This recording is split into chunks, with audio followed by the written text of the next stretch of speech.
the mass amount of hype revolving around Jujutsu Kaisen's second season of the anime currently airing, I wanted to refresh my knowledge of the series in anticipation for the upcoming episodes, in hopes of broadening my understanding of the story and the plot. I had initially watched the anime adaptation of Jujutsu Kaisen Season 1, so I decided to give the manga a chance, and straight away, I began to feel much more immersed and connected to the world and characters more so than the anime, so I decided to read the manga for my reconsumption of Jujutsu Kaisen. Since catching up with the manga, I am utterly impressed with how Gege has developed the story since the beginning arcs, as well as the direction the series is taking, to the point where I would go as far as to deem Jujutsu Kaisen as the king of new-gen manga. To further explain my reasoning and my thoughts, within this video, I will be explaining my experience throughout every major arc in the manga, and diving into certain aspects of complexity as well as certain elements of intricacy, in hopes of proving to you all that Jujutsu Kaisen is the best new-gen manga by a landslide.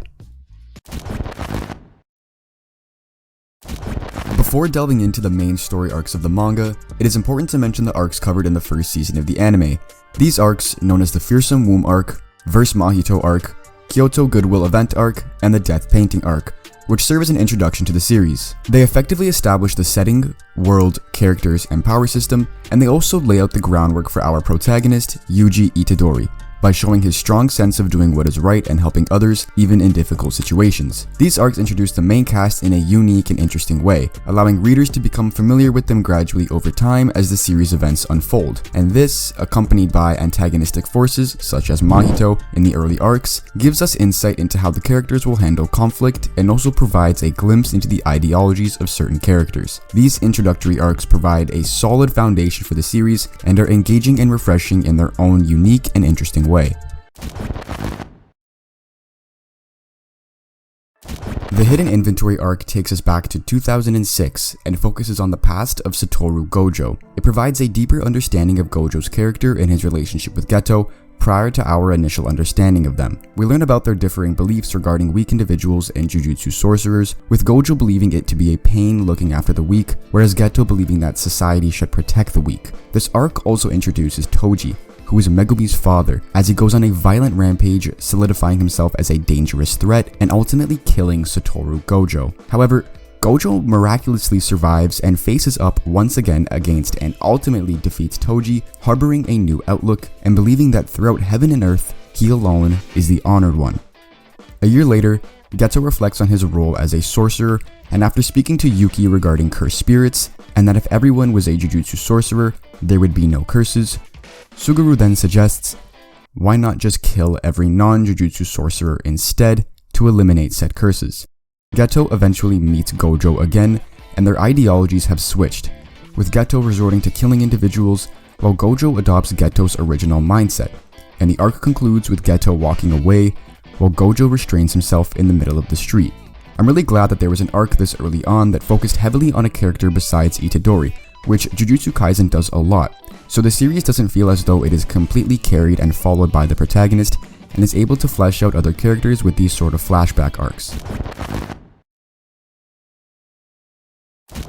The Shibuya Incident Arc was one that took an approach that I found very intriguing as the story continued. Since the beginning of the story, we have Gojo, who seems to be the strongest and really the character that comes in to disalarm situations whenever need be, but with Geto, Jogo, and Mahito forming together as this antagonistic group in order to seal Gojo and then inevitably succeeding, it puts the onus completely on Itadori and the rest of the cast in order to deal with the situation and the current events. This circumstance pushes Itadori into having to fight multiple antagonistic forces, specifically Choso, which by the way had one of the most impressive choreographed fights within the series thus far, but in result, Yuji had passed out and was being fed more of Sukuna's fingers, bringing the total to 15, prompting Sukuna to awaken and wreak havoc, especially when battling Jogo. Their fight continued, but towards the end, Sukuna seemed to have hit a soft spot on Jogo, which made portions of this arc feel a lot more personal and emotional. But with Yuji regaining consciousness and realizing all of the death and mayhem that Sukuna caused,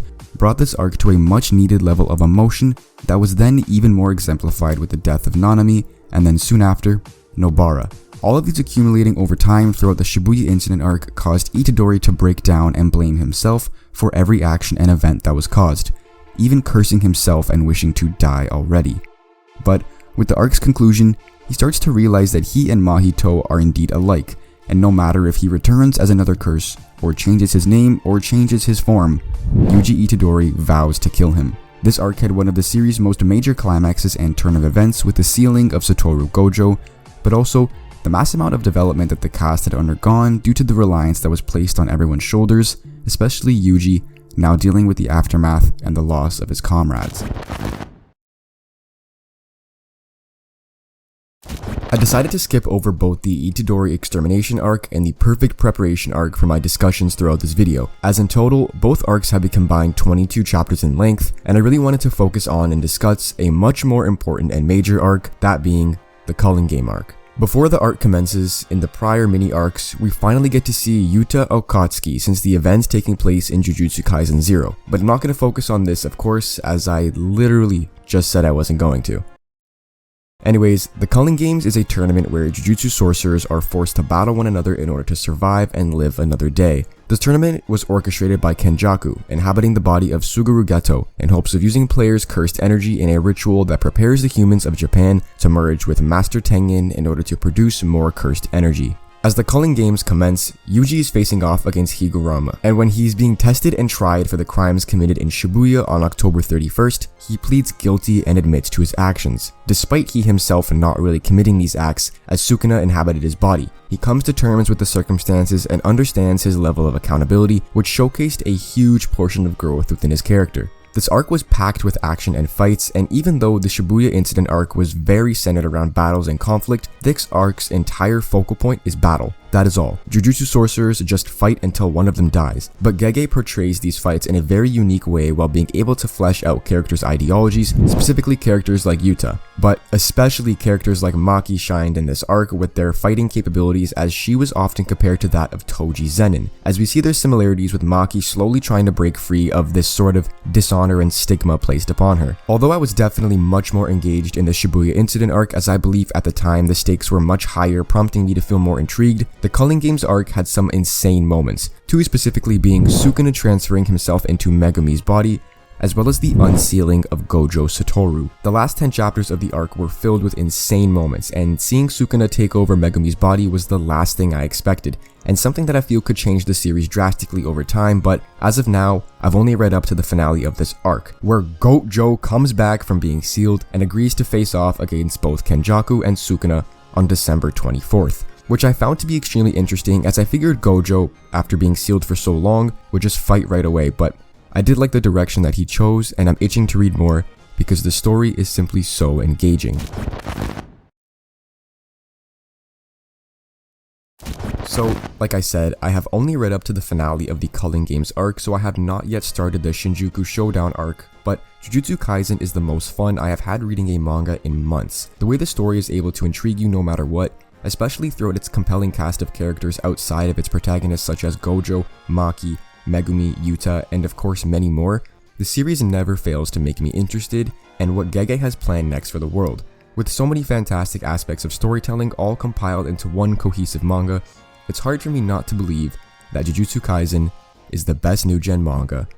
by a landslide.